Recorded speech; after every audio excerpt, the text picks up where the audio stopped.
y'all, and welcome back. We are gearing up for all things Easter tomorrow. And y'all, it has been a week. So the last time I checked in with y'all, it was the beginning of week 3. I had just published the menu and the grocery list, and we actually enjoyed the menu this week. So I would love to know if you did any of the recipes that I had shared. Please let me know how they turned out down in the comments. If you're doing the challenge with us, would love to have you join us over on Facebook, or definitely share down in the comments how you're feeling on carnivore this week. I have actually done really, really well this week. I think I'm down a total of like 6 pounds. I think no matter what, when you hit your goal weight, you can go between, 0 to 10 pounds up or down like all the time. And so I had kind of been a lot more keto before this challenge. I had kind of incorporated a little bit more keto back into my life. So this challenge has come at a really good time to just get rid of all of that and kind of streamline back. And so that's resulted for me in not only feeling a lot better and less even tiny incremental inflammation that I've had, and to a 6-pound weight loss, which is great. So this week was super busy. I had a lot of stuff going on, gearing up before Good Friday. And it's always nice to have Good Friday off. We actually had an unexpected trip to the hospital this week. So my mom lives with us and love having her here. She has arrhythmia issues. And so some of that was acting up. So we spent the last couple of days kind of going back and forth to the hospital, which threw off a little bit of the plan in prepping for Easter Sunday. So I always host for my family. In the last video, I kind of detailed what the menu would be. I do a very carnivore heavy menu, and then I allow my friends and family that are coming that if they want to create a side dish that is a vegetable dish that they want to bring, that's great. So the menu tomorrow is going to consist of a huge charcuterie spread. So lots of meat and cheese, right? I will put out different mustards with that. And then for people who are non-carnivore, I will have honey and some kind of sweet jams out with that. I just avoid those. I will have crackers out for those that are not carnivore. But it makes it very easy for me, right? Then the other thing that I was going to have is a ham. And I'll talk you through at the end of this video how I do the ham. Since I'm not doing it today, I'm going to do it tomorrow. It is super easy. It is very flavorful. You will love it. And it doesn't matter if you're carnivore or not. It's just a good ham, okay? So we're going to have the charcuterie. We're going to have the ham. I made some sausage cheddar, but they used to be called sausage cheddar biscuit bites, right? But I don't use any biscuit, obviously. I use pork panko instead. And so I made a huge batch of those the other night when we were doing breakfast for dinner. And I have lots left over that I'm just going to reheat and put out next to the charcuterie with a really good, I have like a barbecue sauce to dip it in. I'm going to use sugar-free. I also have a ranch that you can dip it in as well. So that's just always nice to have those. And they really present beautifully too when you put them out on a platter. And so obviously I'll document that tomorrow and share that in a separate video. Then a couple of the last things I'm doing is my deviled eggs, which I have a reel out on Instagram. So feel free to go check that out. I will link that down in the comments below for this video so you can go watch that. And I also have this shrimp dip that I'm making right now. This is a classic. It is from an old church cookbook.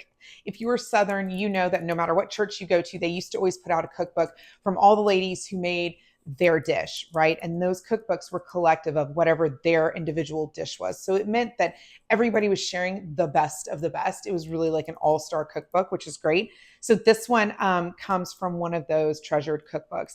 And I have a reel and I'll link it here too. But I thought since I have to make it, I always like to make it the day ahead, even though it has shrimp in it. I like to make it a day ahead just to allow those flavors to meld while it's in the fridge hanging out. Traditionally growing up, this recipe is carnivore, so I didn't have to modify it at all. The only thing that I'm going to do between the Instagram reel that I posted a while ago and this one is I'm actually going to incorporate, I think, about a tablespoon of the whipped cream cheese just to make it a little bit firmer and tangier. I will serve it alongside Ritz crackers for those that are non-carnivore, and for the carnivores of us, you can eat it by itself, but I'm also going to leverage some of the wild chips, just the pink Himalayan salt ones. So good, y'all. It is just so good. This batch will probably make enough for these 2 containers. And I'm not going to lie, I gatekeep on one of them and I don't give it to the family and I use it for the rest of the week. It's just that good, y'all. So without any other further delays, let's go ahead and get started on our shrimp dip. First things first, I'm going to measure out a pound of the grated Tillamook extra sharp cheddar cheese that hubby was kind enough to grate up for me. You don't have to be this precise. I just knew that it couldn't be the full bag, so I definitely wanted to measure it out and not overcompensate or overshoot on any of the amounts. So now that that's all measured out, I'm also going to measure out what I thought was going to be about 16 ounces of shrimp, but y'all, I'll be honest, I only did about 9 ounces and it was plenty.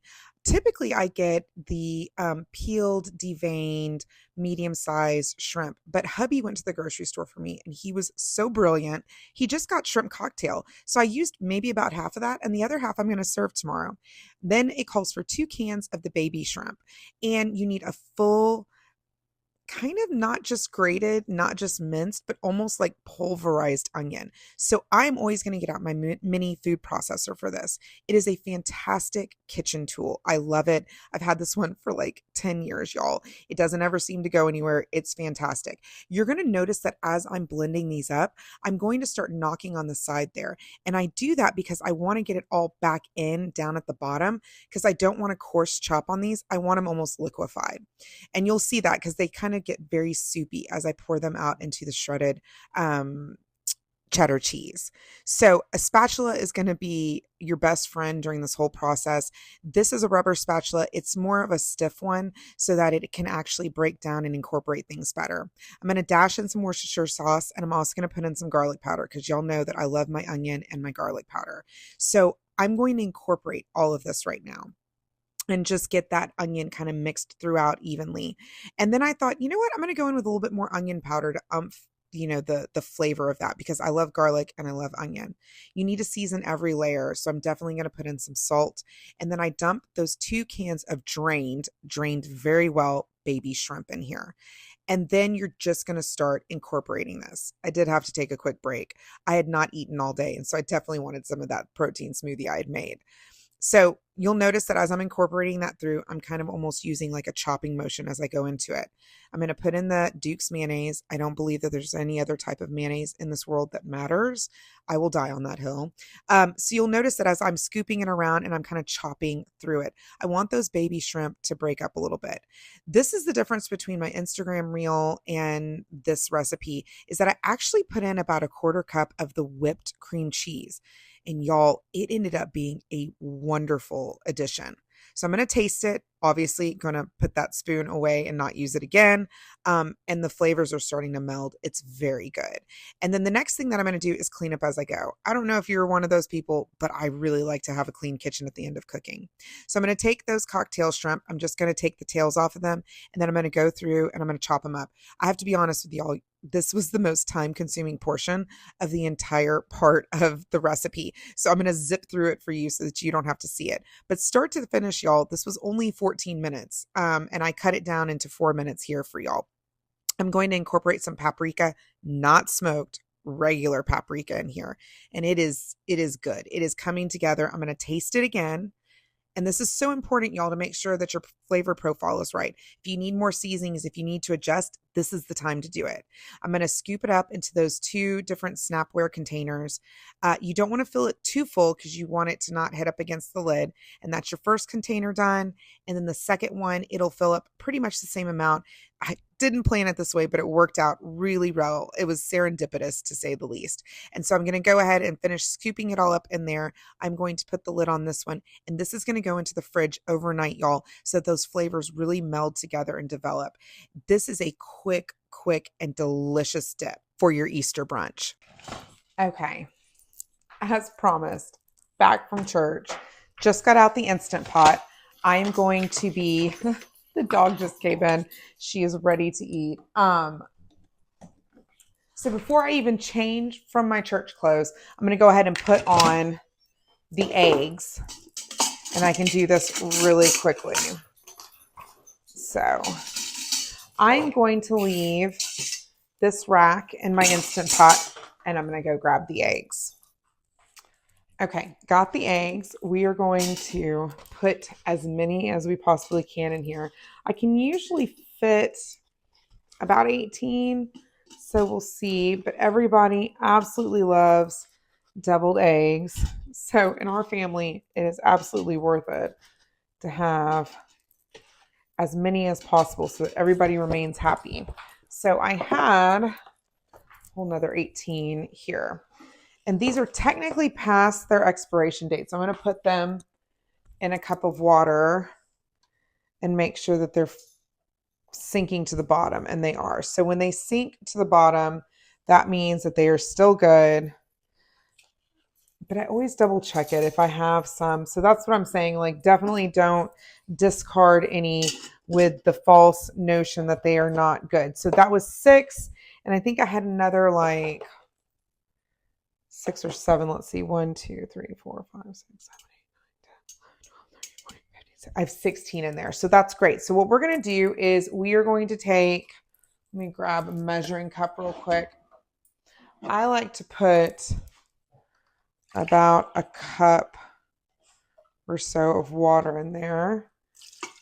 So I'm just going to pour, I put a little bit extra in there. I'm going to pour a cup of water in there, and then we are just going to set it and forget it. And I put it on pressure cook.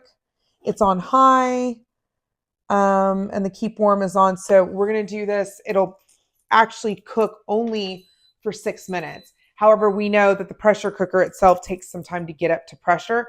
It'll cook at that pressure for 6 minutes. Then it will beep and be done. And I will do a quick release, which means I'm just going to press this quick release knob here. The steam is going to come up, so you definitely don't want to do it being over it, right? But you'll press the quick release, and then we'll put it in an ice bath and quickly bring them, like, cool them off immediately. And then they'll be ready to peel, and we'll be ready to do our filling. Okay, we just put the eggs on to cook in the Instant Pot. I wanted to show you, I'm not doing it right now, I'll do it tomorrow, and I will film it when I do it tomorrow. But for all of you who are going to be doing the ham tomorrow, I just wanted to make sure that you knew how I do ham. So we love to get the bone-in half ham, right?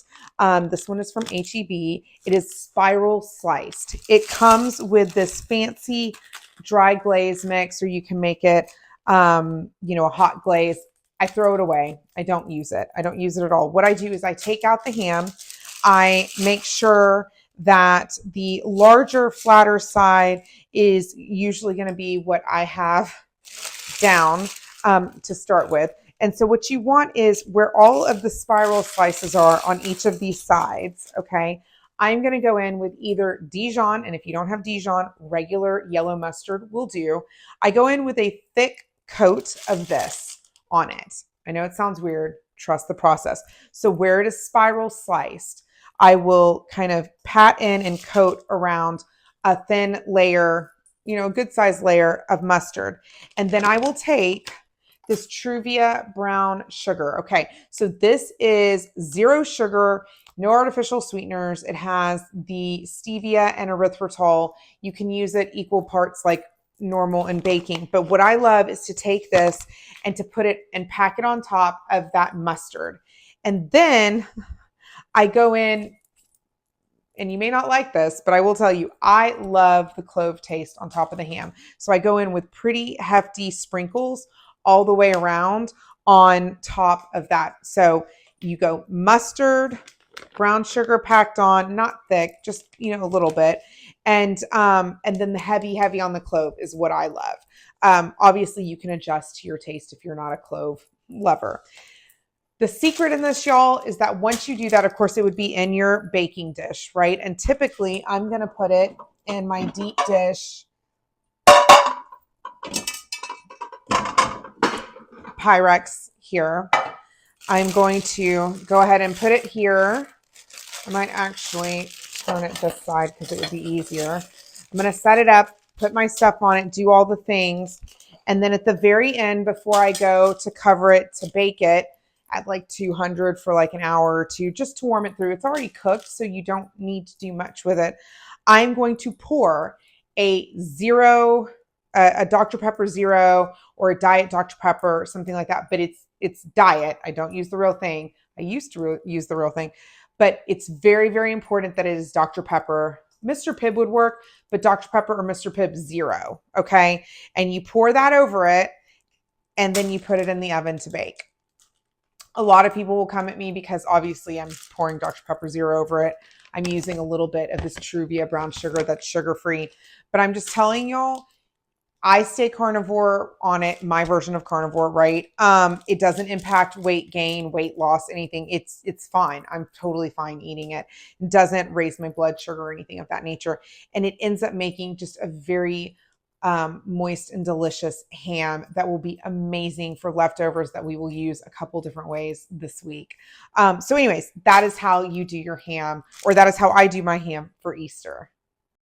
Okay, y'all, those eggs are done. We are going to do a quick release on that.